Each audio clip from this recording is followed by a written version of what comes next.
Gikumpirma sa kapitan sa Barangay Baluntay, Alabel, Sarangani Province nga nagdeklara na usab sila og state of calamity gumikan sa epekto sa kainit sa panahon ngadto sa mga pananom milabay nga semana. Sumala kay Kapitan Rais Bisaya, kapin gatos ka mga mag-uuma ang nakahatag impormasyon nga apektado ang ilang pananom. Sa pagkakaroon halos tanan, no, almost 90% ang ang damage sa El Nino sa ilang saging. So nag-declare dayon ang Dison Farm to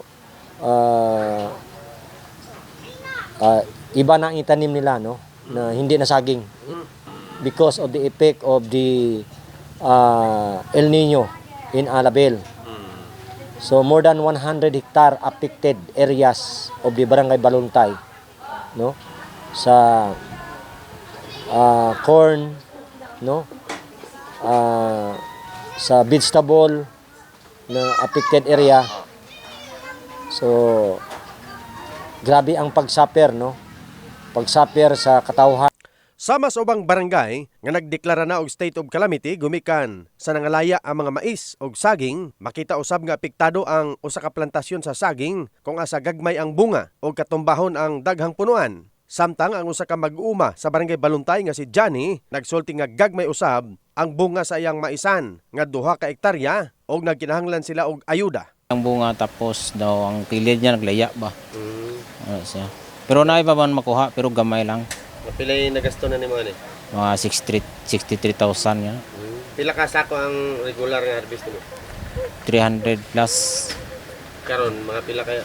Ara siguro mga 100 o diha mga sobra 100 siguro. So dako kayo nabawas? Dako na bawas. Gidugang ni Kapitan Bisaya nga malaumon sila nga mapadali ang proseso sa munisipyo aron matabangan sila pinaagi sa Calamity Fund.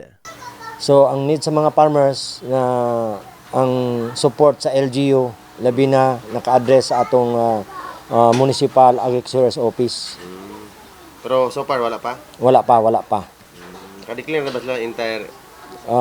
Wala pa sila ka-declare entire Alabel. So far naanay submission of the affected areas. Samtang, kung adunay mga tanom nga apektado, padayon usab ang regular nga trabaho sa adunay basakan. Sumala sa usa ka opisyal sa Batodo Irrigators Association nga si Halikin Bisaya, sa karon wala pa naapektuhan ang supply sa ilang tubig sa ilang lugar.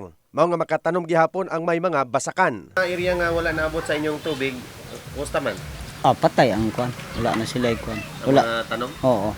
Actually, sir, ko ano sa di, siyata na sa di, tanan tong Ikaw nag-record? Oo. Nanay mga ditato na pasana na mo sa di. Kahinumduman nga nagdeklara na ang ubang barangay og state of calamity. Lakip dinhi ang Barangay Dumulok, Tokawal ug Alegria. In the heart of changing lives. Kini si Brigadier Jason, Brigada News.